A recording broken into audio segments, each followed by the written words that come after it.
Oi, gente, tudo bem? Eu espero que sim.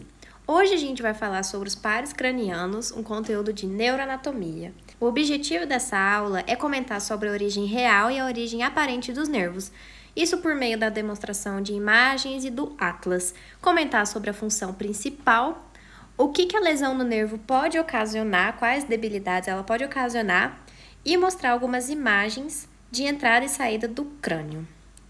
Bom, primeiro a gente tem que saber quais são os nervos cranianos. A gente vai ter primeiramente o nervo olfatório, o óptico, oculomotor, ou também chamado de motor ocular comum, o troclear ou patético, trigêmeo, abducente, facial, vestíbulo coclear, glosofaríngeo, vago ou pneumogástrico, acessório ou espinhal e, por último, o hipogloso. Bom, primeiramente existe uma classificação dos nervos. Porém, eu dou como dica dar uma boa revisada nisso aqui depois de ter visto todos os nervos, porque fica muito mais fácil de entender essa classificação sabendo o que cada nervo faz. Bom, vamos começar com o primeiro nervo, o nervo olfatório. Ele é um nervo exclusivamente sensorial. Sensorial porque ele faz parte dos 5 sentidos, que nessa ocasião seria o do cheiro. Generalidades. A sua origem aparente vai ser na cara inferior do bulbo olfatório, na lâmina cribosa do osso etimoides.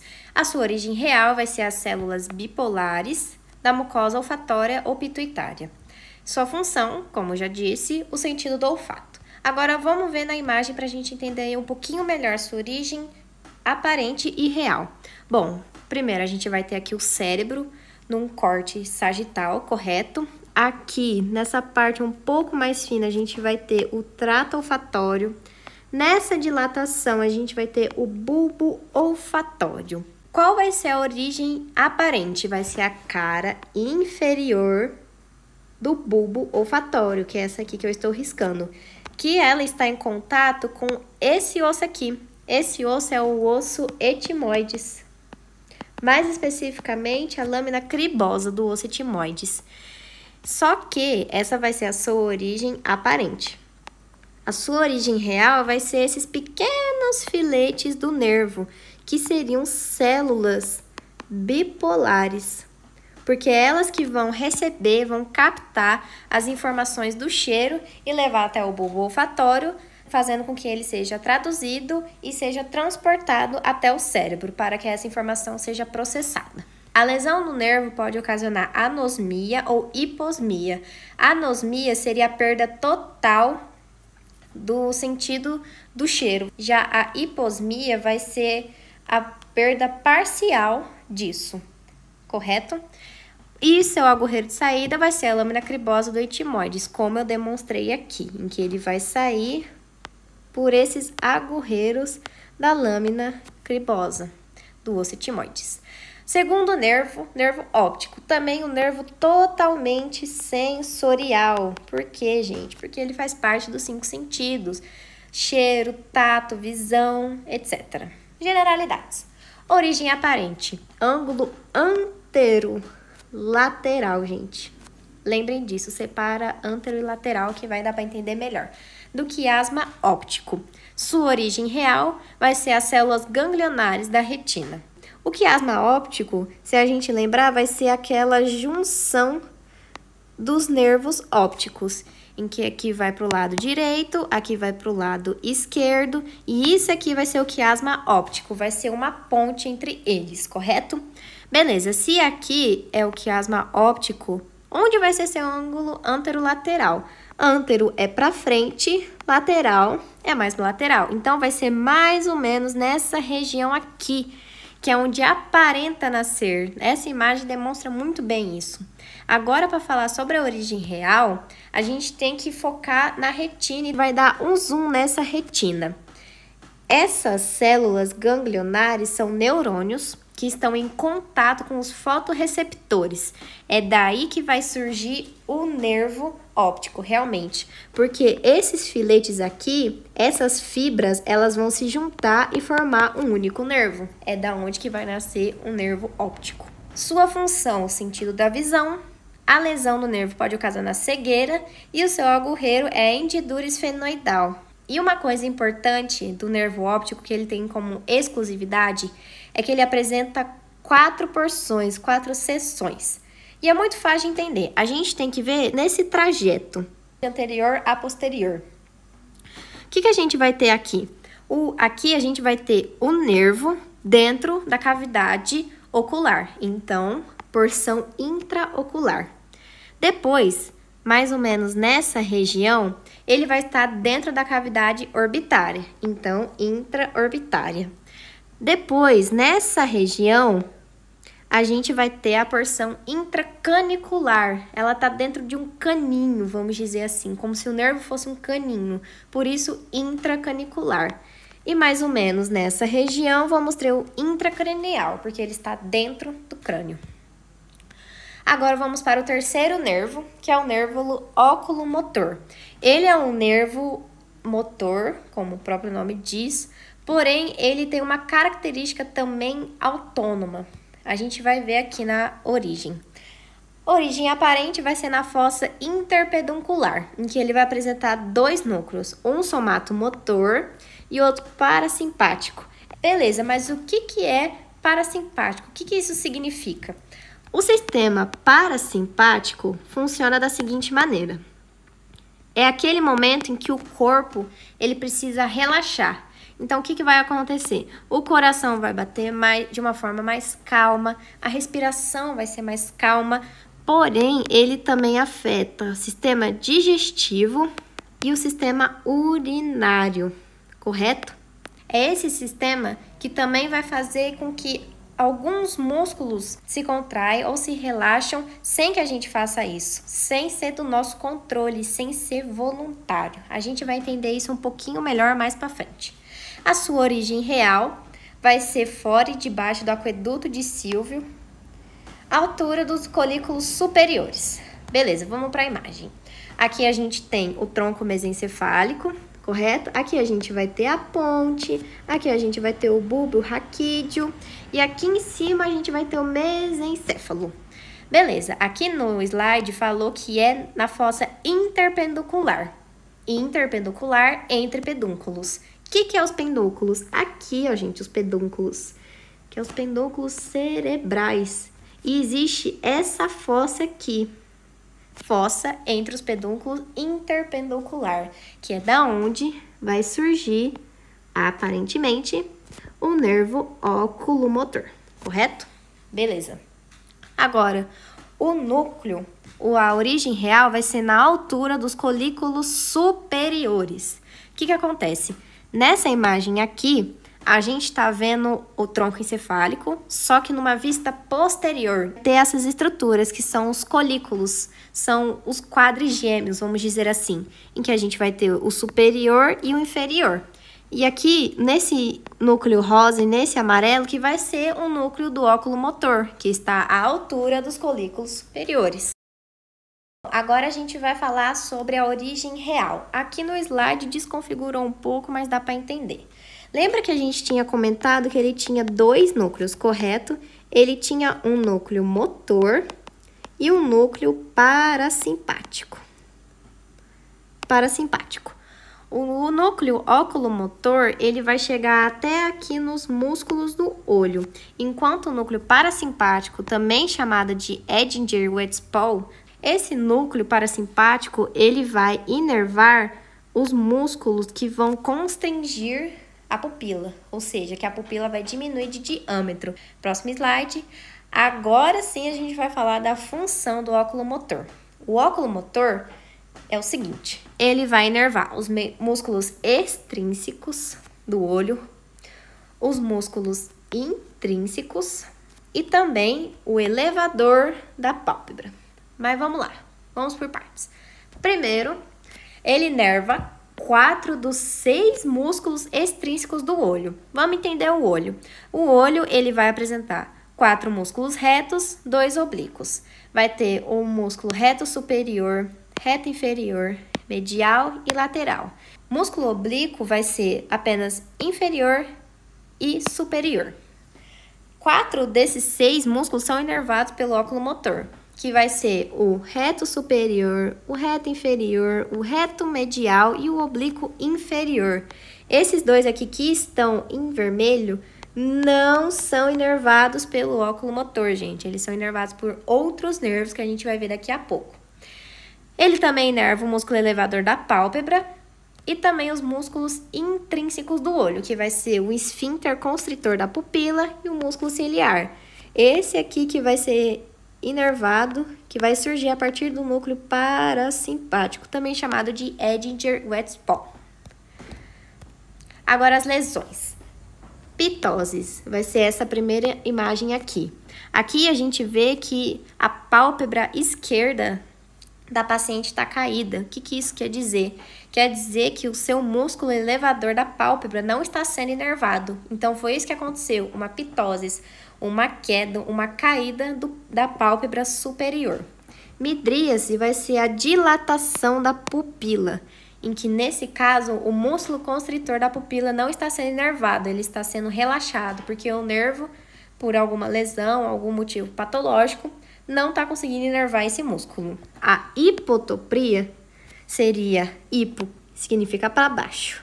Significa que o olho ele está indo para baixo, correto? Ele está num desnível em relação ao olho normal. E a esotropia, exo significa externo, para fora.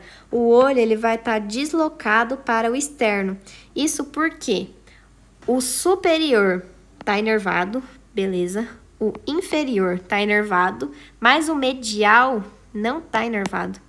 Se o medial não está inervado, então o músculo que está aqui na lateral vai puxar esse olho para cá. Por isso que ocorre a esotropia. Seu agorreiro, hendidura esfenoidal.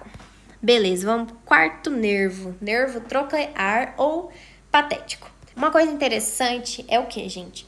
Troclear, em latim, significa polia. Polia é aquele instrumento que a gente usa para levantar coisas pesadas. E se a gente observar bem aqui o músculo do olho, a gente vê essa estrutura que parece uma polia, que está presente no músculo oblíquo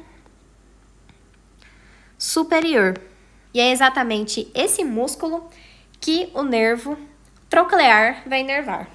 Ou seja, é só lembrar que troclear, em latim, significa polia. E qual músculo do olho apresenta uma estrutura que parece uma polia? O músculo oblíquo superior. Pronto, matamos o que ele faz. Mas vamos para as origens. Origem aparente vai ser a cara posterior do mesencéfalo. Válvula de Wilsons. Gente, ele é o único nervo que tem origem aparente na cara posterior. Origem real. Ele vai ter um núcleo patético, ou núcleo troclear, que vai ser na altura dos colículos inferiores. Lembra que o óculo motor era dos colículos superiores. Esse aqui é na altura dos colículos inferiores.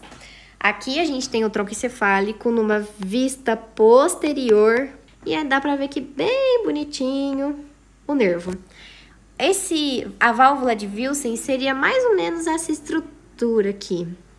Mas não precisa ficar muito com decoreba. O seu núcleo vai ser o núcleo troclear a nível do colículo inferior, gente. Fácil de lembrar. Lembrem, e aqui no colículo superior a gente vai ter o óculo motor e aqui a gente vai ter o troclear. Bom, a sua lesão vai ser diplopia. Diplopia significa visão dupla. Isso ocorre porque a pupila ela não está no mesmo eixo horizontal. As duas pupilas.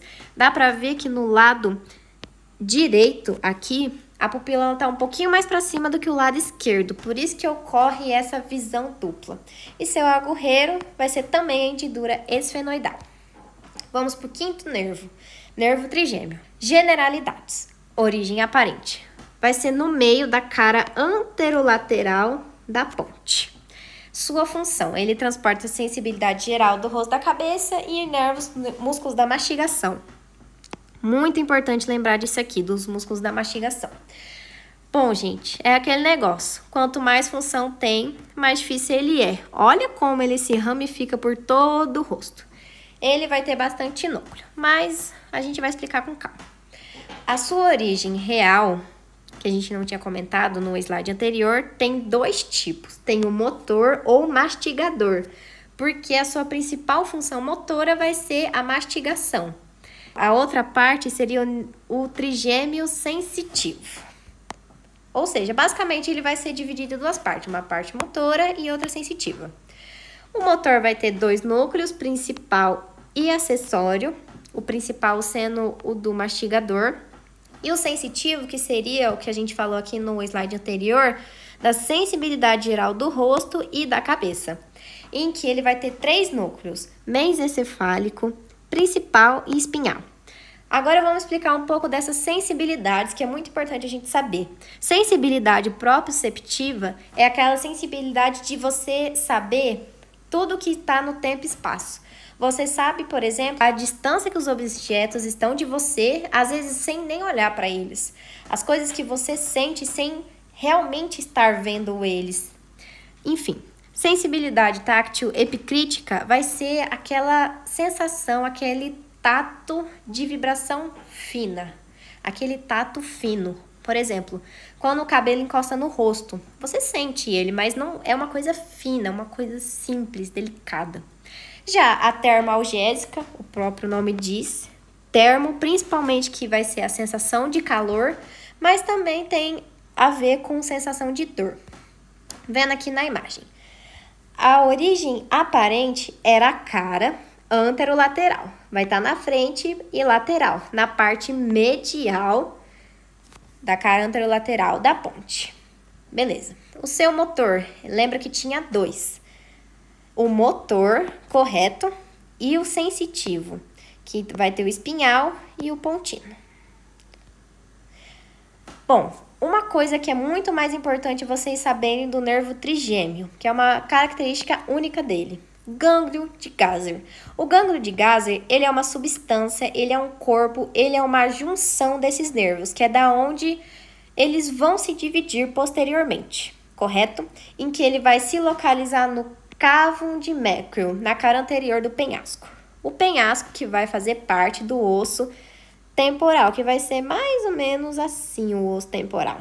Aqui está o gânglio de Gaser, que é um gânglio, é uma junção desses nervos, que é da onde vai sair suas ramificações, que é o que a gente vai falar agora.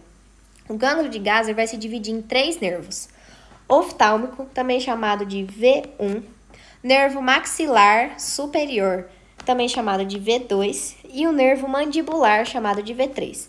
Ele também pode ser chamado de maxilar superior. A gente pode ver nessa imagem linda aqui.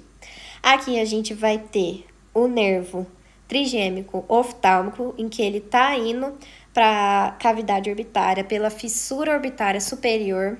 Aqui a gente vai ter o nervo maxilar superior saindo pelo forame redondo. E aqui a gente vai ter o nervo trigêmico mandibular saindo pelo forame oval. Sua lesão vai causar neuralgia do trigêmeo. Explicando rápido, neuralgia é uma dor insuportável que os pacientes sentem no rosto. É uma coisa repentina que dá muita dor. Nervo abducente. Gente, primeiro a gente tem que entender o que significa a palavra abducente. Dentro do contexto do nervo, significa mover lateralmente para fora. E isso vai ajudar muito a gente a entender a sua função. Bom, a sua função é inervar o músculo reto lateral do olho. Foi o último músculo extrínseco que a gente ainda não tinha mencionado, correto? Desenhar. Aqui está o olho, correto? Em que esse aqui vai ser o olho esquerdo. Então, aqui vai ser o nariz, correto? Beleza, tá aqui o nosso carinha. O nervo abducente, ele vai fazer com que o olho faça o ato de abduzir, ou seja, ele vai mover o olho para lá, correto? Em que vai ficar aqui a íris do olho, correto? Explicando. Origem aparente vai ser no surco bulbo-pontino, entre o bulbo raquídeo e a ponte. Sua origem real vai ser o núcleo principal, que vai ser acima do piso do quarto ventrículo, e o núcleo acessório.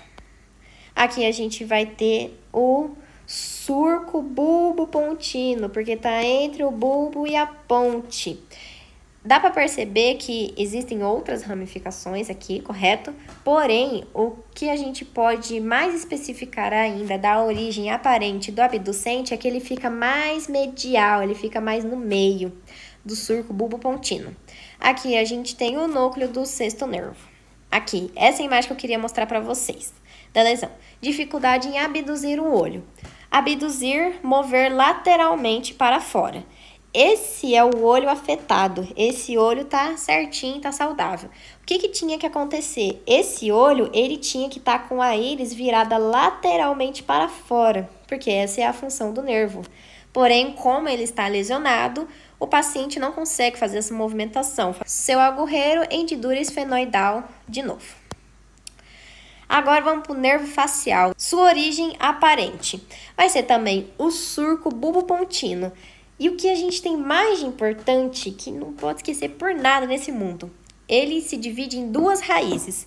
Uma raiz mais medial, que vai ter uma função motora, e uma raiz lateral, que ele vai ter uma função sensorial e sensitiva, de Wiersberg. A gente não pode esquecer desse nome. Gente, entendendo a função, a gente entende a origem real. Vamos dividir aqui a função. Sensibilidade geral da orelha e do gosto. Barrinha. Inerva os músculos da expressão. Barrinha. Inerva as glândulas sublinguais, submandibulares. Barrinha. E lacrimais. Beleza. Entendendo isso, a gente entende todo o resto. Lembrando das barrinhas. Núcleo facial propriamente dito, motor. Ele vai inervar os músculos da expressão facial, o estribo, o estiloióideo, que seria essa barrinha aqui. Correto? Já foi um. Segundo núcleo, núcleo sensitivo, ou também chamado de trato solitário. Gente, sempre que tiver a palavra solitário, é sensitivo. É só lembrar, sensitivo, solitário. Ambos começam com S. Lembra disso. Ele vai ser responsável pelo gosto dos 2/3 anteriores da língua, que é o que a gente falou aqui no comecinho da função. Já foi outro núcleo. Núcleo parasimpático. Gente, dica. Parasimpático, na maioria das vezes, vai estar relacionado com a inervação de glândulas ou a inervação de músculos que a gente não controla. Núcleo parasimpático, ou também chamado salivatório. Por quê? Ele vai inervar as glândulas salivais, submandibulares, sublinguais, nasais e palatinas. Outro ponto que a gente já mencionou aqui. Já foi mais um. Agora o último, núcleo lacrimal, o próprio nome já diz. Inerva a glândula lacrimal. Eliminamos mais um aqui. Vocês entendem que, entendendo a função, a gente consegue saber os núcleos, mas sim entender o que o parasimpático significa, a relação aqui do sensitivo e solitário, entre outros. Vamos passar aqui. Beleza, aqui a gente tem uma imagem da origem aparente. Aqui a gente vai ter o nervo lateral, que seria aquele nervo responsável pela parte sensitiva e sensorial, também chamada de Wiersberg. E aqui, mais medial, nós temos o nervo medial, que está responsável pela parte motora.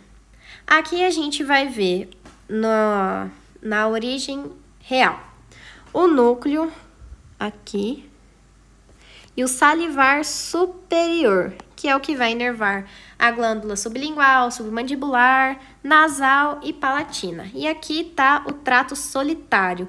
Aqui uma imagem para a gente ver a grandiosidade que é o nervo facial. Gente, ele vem aqui, aí ele vem aqui para a mandíbula, inerva a glândula submandibular, inerva a glândula sublingual, vem aqui para os músculos da boca, vem aqui para os músculos nasais e também da parte orbitária. Olha como ele é complexo, como ele se ramifica para todo o rosto, para toda a expressão facial. Colículos faciais. Bom, vai ser melhor explicando na imagem. Aqui a gente tem o núcleo abducens, que é o sexto nervo, e aqui a gente tem o núcleo facial. Se a gente seguir aqui o trajeto, a gente percebe que o núcleo facial, o nervo facial, as suas fibras, elas vão dar uma volta no núcleo abducente, correto?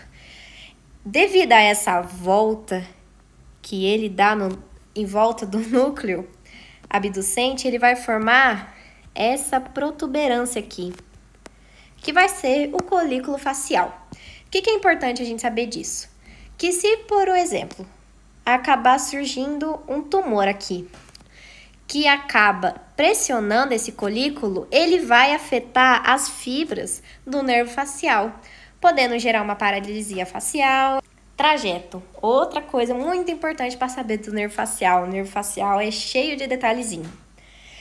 Bom, ele vai ingressar na região petrosa do osso temporal por meio do conduto auditivo interno. Porém, ele emerge do crânio pelo foramen estilomastoideo. Ou seja, ele passa pelo conduto auditivo interno, mas não é por ele que o nervo vai sair do crânio. Ele vai sair do crânio pelo foramen estilomastoideo. Não esqueçam, sai do crânio pelo foramen estilomastoideo, mas antes ele passa pelo conduto auditivo interno, que fica localizado no osso temporal. Beleza. Lesão. A lesão a gente pode relacionar com a função. Ele tinha a função de expressão facial. Então, uma lesão, paralisia facial.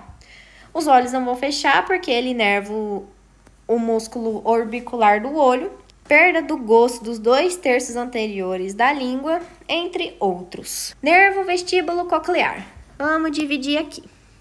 Pronto, matamos a charada. Vestíbulo, gente, ele vai ser responsável pelo equilíbrio. Não esquece. Coclear, audição. Pronto, descobri uma função principal. Origem aparente vai ser novamente no surco bulbopontino. E por ele ter duas funções, vai ter duas ramas. Uma rama coclear, que é responsável pela audição, e uma rama vestibular, que é responsável pelo equilíbrio. Ele pode ser chamado de gânglio de Scarpa e o coclear gânglio espiral de Corte. Bom, vamos aqui para a origem aparente. Aqui a gente tem o sexto nervo, que é o nervo abducente. Aqui a gente tem o sétimo nervo, que é o nervo facial, que apresenta duas raízes, medial e lateral. E aqui, nesse que está desenhado em preto, mais lateralmente, a gente vai ter a origem aparente do vestíbulo coclear. Beleza. Aqui a gente tem uma imagem, que ele está saindo aqui do tronco encefálico e ele está se ramificando em duas partes. Em que essa parte vai ser vestibular, responsável pelo equilíbrio, e aqui o coclear, responsável pela audição. Sua lesão hipoacusia e desequilíbrio lembra hipoacusia. Hipo, baixo. Acusia vai se referir à audição, então vai ser uma perda da audição, uma perda parcial. Seu agorreiro vai ser o conduto auditivo interno, aqui no osso temporal. Ele vai entrar no conduto auditivo interno junto com o nervo facial. Muito importante isso. Gente, o nervo, ele tem que receber a informação da orelha para levar para o cérebro processar essa informação e identificar. Então, a parte do vestíbulo coclear, ela vai entrar para o cérebro. Porém, o facial, ele tem que levar a inervação até os músculos, então ele tem que sair do cérebro, tem que sair do crânio, então ele vai sair daqui. E ambos, eles vão sair / entrar pelo conduto auditivo interno.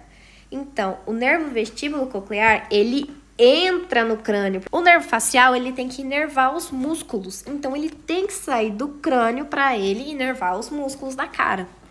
Nervo glosofaríngeo. Gloso, gente, significa língua.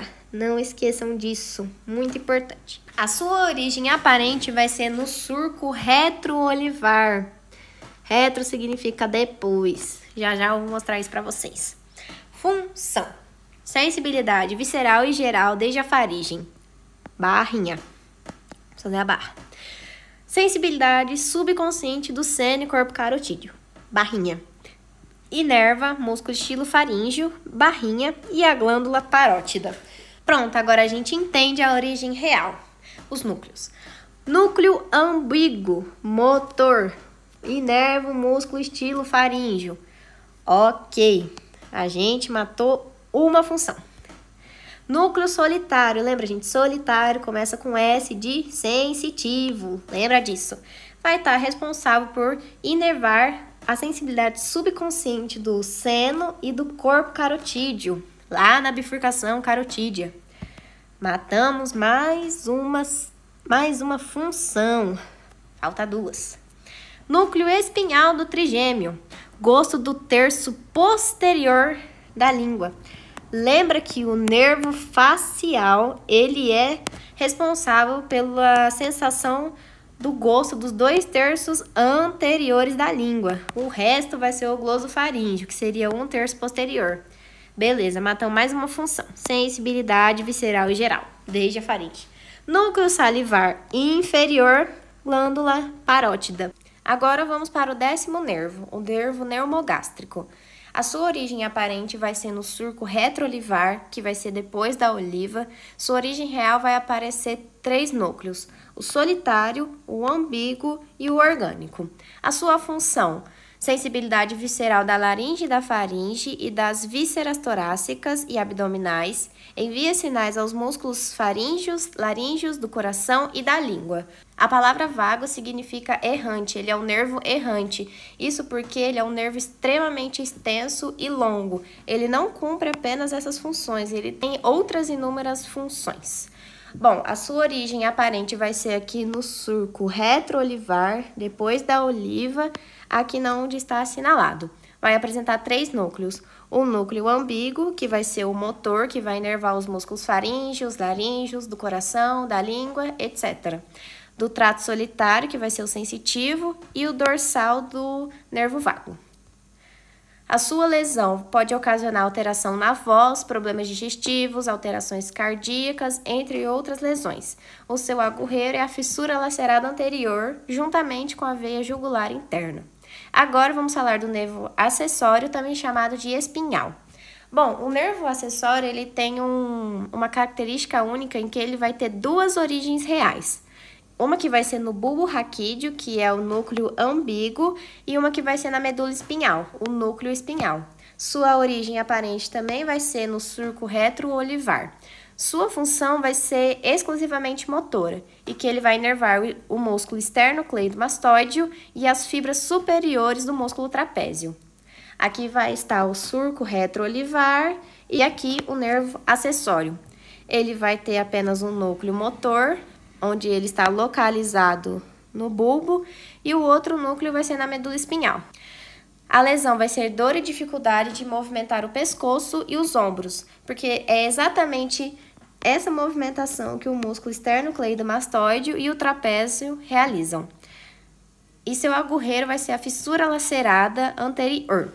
Aqui nessa imagem a gente pode observar, aqui vai estar o bulbo raquídeo e aqui vai estar o núcleo acessório. Aqui vai estar saindo os nervos, chegando até o trapézio e aqui chegando até o esternocleidomastoideo. E para finalizar, a gente tem o nervo hipogloso. Hipogloso significa abaixo da língua. Ele vai ser um nervo exclusivamente motor, em que sua origem aparente vai ser no surco pré-olivar, antes da oliva, e ele vai apresentar 2 núcleos. O núcleo principal, que vai ser no piso do 4º ventrículo, e o núcleo acessório, que ele vai estar perto do núcleo principal. Sua principal função é inervar os músculos da língua. Aqui a gente pode observar a origem aparente no surco pré-olivar, antes da oliva, e aqui vai estar presente o núcleo motor do hipogloso.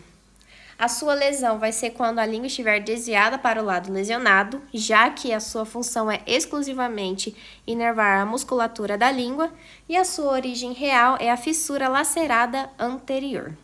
Aqui a gente observa o núcleo do hipogloso saindo do bulbo raquídeo, em que ele vai se ramificar por aqui na musculatura da língua. Se você gostou dessa aula, gente, siga a gente no nosso Instagram, que a gente sempre está postando conteúdo sobre anatomia, histologia, alguns macetes, dicas de rotina da medicina.